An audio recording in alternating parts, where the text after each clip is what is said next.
New rumor came out this weekend that the Dallas Mavericks could potentially be interested in Dean Wade of the Cleveland Cavaliers. This is coming from Chris Fedor or Fedor. He's a reputable reporter from Cleveland. And look, the Cavs are looking to shed salary, and Dean Wade fits that mold. The Dallas Mavericks need to open up one extra roster spot to make room for Dante Exum. And as of right now, a trade that could potentially work, something that actually makes sense, is Omax Prosper and Jaden Hardy for Dean Wade. The Mavericks bring in a stretch four guy who is a capable defender on the perimeter, who fits the mold of a guy that the Dallas Mavericks don't really have at the four position. Look, I get it. The Mavs have a lot of power forwards right now. They have a lot of big men. What they don't have is a pure shooter of a big man. You got PJ Washington, you've got Anthony Davis, you've got Cooper Flagg.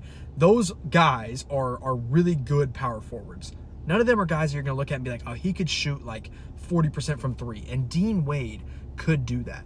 Now, I also think this makes sense because, again, you're trading two salaries out for one, and you're making room for Exum. So in that case, you're bringing back Exum, as the Mavs have already agreed to a deal with him, and you're bringing in Dean Wade, and that brings in some, I don't know, a different look than what the Mavs have right now. And let's be honest, Jaden Hardy and Omax Prosper are not going to play on this team. They do not have a role on this team as of right now. I would much rather trade those two for a guy that could get minutes in special scenarios. He's not a guy that I expect to play 25, 30 minutes a night, but he comes in, gives you 10 to 12 hard minutes that, you know, and maybe on nights where you really need shooting, you bring a Dean Wade in more.